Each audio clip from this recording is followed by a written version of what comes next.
नमस्ते मित्रांनो, all tips Marathi या चॅनलवरती आपले स्वागत. चला तर मग आषाढी एकादशीला करूया या गोष्टी. आषाढी एकादशीला विठ्ठलाच्या दरबारी भाविकांची मांदियाळी असते.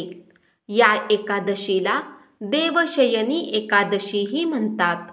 या एकादशी दिवशी भगवान विष्णू निद्रा अवस्थेत जातात अशी मान्यता आहे. देवशयनी एकादशीच्या दिवशी भगवान विष्णू पंचांगानुसार 4 महिने झोपतात अशी श्रद्धा आहे की भगवान विष्णू आपल्या चतुर्भुज रूपात यावेळी निद्रावस्थेत जातात आणि वामनाच्या रूपात बळीराजाला दिलेल्या वरदानानुसार पाताळ लोकात निवास करतात.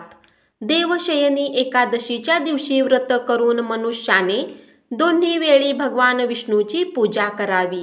संध्याकाळी भगवान विष्णूच्या मूर्तीची स्थापना करून भगवान विष्णूला दूध, दही, तूप, मध आणि गंगाजलाने स्नान घालावे.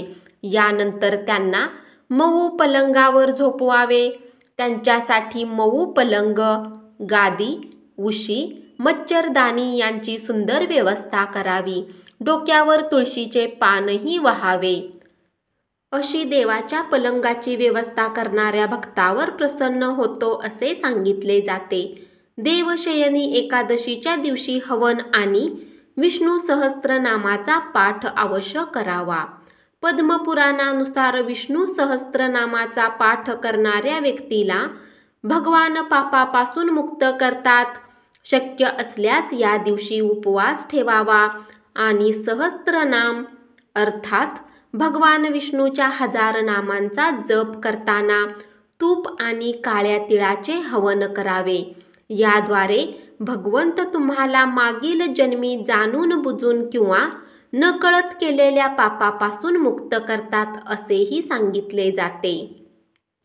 देवशयनी एकादशीच्या दिवशी भगवान विष्णू योग निद्रामध्ये जातात. अशा स्थितीत रात्री जागृत राहून भजन कीर्तन केल्याने भगवान विष्णू प्रसन्न होतात. आषाढी एकादशीच्या दिवशी सकाळी लवकर आंघोळ करून चातुर्मासाचा संकल्प करावा आणि एकच वेळचे भोजन करावे.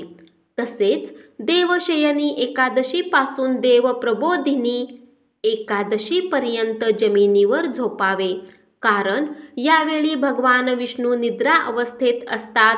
शिवाय चातुर्मासात केळीच्या पानावर जेवण घ्यावे आणि ब्रह्मचर्य पाळावे. जे विष्णू भक्त आषाढी एकादशीला या पद्धतीने उपवास करतात त्यांना देव मोक्ष देतो. एकादशी तिथीला केलेले दान माणसाला अनेक जन्मांचे फळ देते. म्हणूनच देवशयनी एकादशीच्या दिवशी व्यक्तीने अन्न आणि पलंग दान करावे.